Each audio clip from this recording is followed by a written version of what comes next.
तुम्ही पाहत आहात MCN न्यूज मराठी। जिगाव प्रकल्पासाठी संपादित होत असलेल्या शेगाव तालुक्यातील डोलारखेड येथील वडिलोपार्जित घरांच्या मोजणी व मोबदल्याबाबत गंभीर अन्याय होत असल्याचा आरोप समस्त गावकऱ्यांनी केलाय। जिगाव प्रकल्पातील इतर गावांना आजपर्यंत नमुना 8 प्रमाणे मोबदला देण्यात आलेला असताना डोलारखेड गावाला मात्र त्या न्याय पद्धतीपासून वंचित ठेवण्यात येत असल्याचा आरोप ग्रामस्थांच्या वतीने करण्यात आला आहे। नमुना 8 मध्ये स्पष्ट नोंद असलेल्या वडिलोपार्जित घरांबाबत भूमी अभिलेख कार्यालय शेगाव यांच्या नोंदणीत तफावत असून संयुक्त मोजणी दरम्यान पूर्ण बांधकाम असलेली घरे अपूर्ण दाखवणे, काही घरे मोजणीतच न दाखविणे तसेच क्षेत्रफळात विसंगती असल्याचा आरोप गावकऱ्यांनी केला आहे।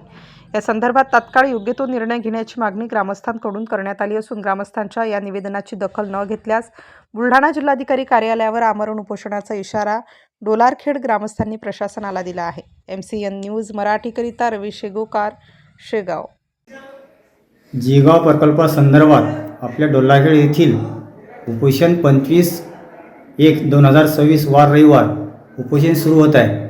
त्यातील मुद्दे कोणकोणते आहेत? त्यातील पहिला मुद्दा हा क्षेत्रफळाचा आहे। क्षेत्रफळ असं आहे की जे प्रॉपर्टी कार्ड आहे त्याच्यामध्ये नमुना 8 पेक्षा काहीचे प्रॉपर्टी कार्ड जास्त आहेत, काहीचे कमी आहेत। कमीवाल्याला त्यांना खूप आर्थिक नुकसान होऊ शकते।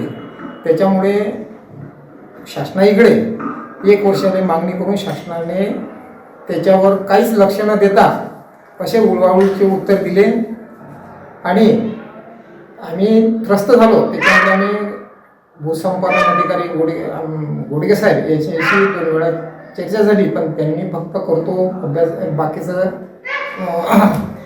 यंत्रणेला विचारून मी करतो, पण त्यांनी काही केलं नाही। त्याच्यामुळे आम्हाला उपोषणाचे पाऊल उचलावं लागले।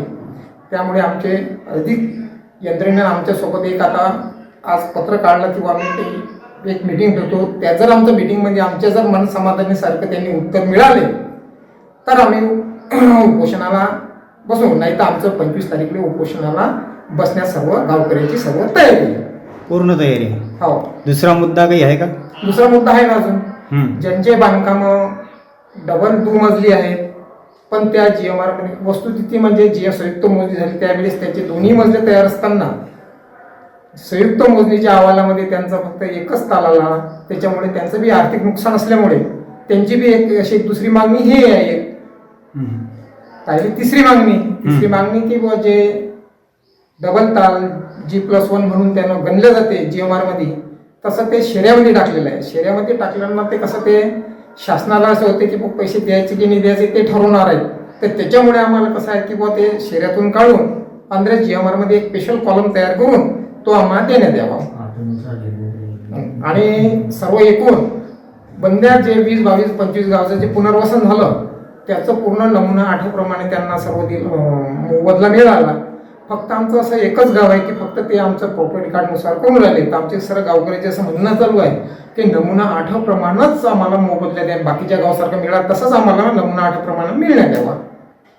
नाही जर मिळाला तर आम्ही उपोषण आमचं 25 ला फायनल आहे आणि सर्व गावकरी तयार आहेत ते उपोषण बस। ठीक आहे।